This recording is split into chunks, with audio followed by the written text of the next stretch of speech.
Please don't forget to subscribe Mufti Muhammad Online for more Islamic بسم videos. اللہ الرحمن الرحیم۔ ہم ووٹ کس کو دیں؟ ہمیں ووٹ کس کو دینا چاہیے؟ یہ وہ سوال ہے جو اس وقت بہت زیادہ پوچھا جا رہا ہے، اور بہت سارے لوگوں کے مائنڈ میں بھی یہ سوال ہوگا، کیونکہ الیکشن بالکل قریب ہے۔ 8 فروری کی ڈیٹ ہے، 8 فروری کو ووٹ ہونے ہیں، تو بہت سارے لوگ یہ پوچھ رہے ہیں کہ ہمیں ووٹ کس کو دینا چاہیے۔ ہو سکتا ہے کہ آپ کے ذہن میں بھی یہ سوال گردش کر رہا ہو کہ ہم ووٹ کس کو دیں، کیونکہ ہمارے اوپر یہ ایک بہت بڑی ذمہ داری ہے۔ بہت سارے لوگ اس کو بہت ہلکا سمجھتے ہیں، ایک بریانی کی پلیٹ کے پیچھے یا چند پیسے لے کر اپنا ووٹ بیچ دیتے ہیں، حالانکہ ووٹ کی 3 شرعی حیثیت ہیں۔ آپ کو پتہ ہونا چاہیے کہ آپ یہ ووٹ ڈال رہے ہیں، اس کی شرعی حیثیت کیا ہے۔ 3 شرعی حیثیت علماء نے بیان کی ہے۔ نمبر 1 پر ووٹ کی ایک شرعی حیثیت شہادت، جس میں ووٹ دینے والا اس بات کی گواہی دیتا ہے کہ اس کے نزدیک یہ امیدوار اپنی قابلیت، اپنی دیانت کے اعتبار سے قومی نمائندہ بننے کے قابل ہے۔ اگر اس میں یہ چیز پائی جاتی ہے، وہ اس قابل ہوا، پھر تو سچی گواہی ہے۔ لیکن اگر کوئی جھوٹی گواہی دیتا ہے تو جھوٹی گواہی کے بارے میں بخاری شریف کے اندر حدیث موجود ہے، جس کا مفہوم ہے رسول اللہ صلی اللہ علیہ وآلہ وسلم نے ارشاد فرمایا کہ جو بڑے گناہ ہیں ان میں شرک، نمبر 2 پر والدین کی نافرمانی، نمبر 3 پر جھوٹی گواہی دینا، جھوٹی شہادت دینا، یہ کبیرہ گناہوں میں سے ہے۔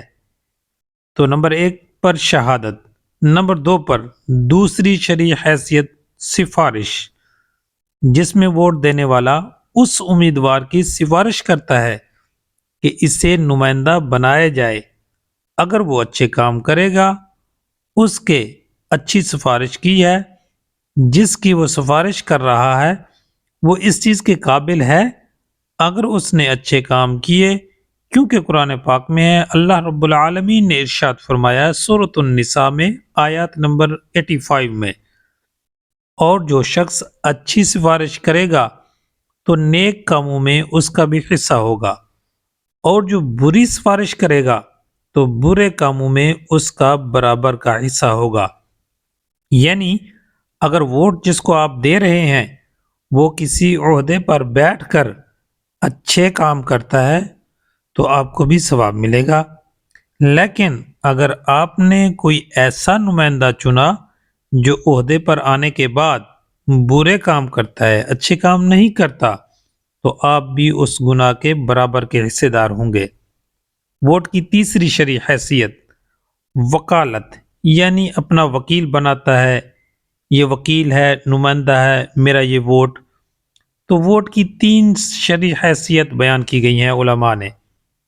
اب ووٹ ڈالنے سے پہلے جس امیدوار کو آپ ووٹ دے رہے ہیں، جسے آپ اپنا نمائندہ بنا رہے ہیں، جس کی گواہی دے رہے ہیں، جس کی سفارش کر رہے ہیں، آپ یہ دیکھیں گے کہ وہ امانت دار ہے، وہ خیانت تو نہیں کرتا، نمازی ہے، پرہیزگار ہے، متقی ہے، شریعت پر چلنے والا ہے، کہیں ایسا تو نہیں کہ آپ بد دیانت دار کو تو آپ ووٹ نہیں دے رہے، تو جو عہدے پر آنے کے بعد عہدے کا غلط استعمال کرے اور آپ کو بھی اس کا گناہ ملتا رہے، تو یہ چیزیں آپ ضرور دیکھ لیجئے گا۔ اللہ پاک سے دعا ہے کہ ہمیں ایسا لیڈر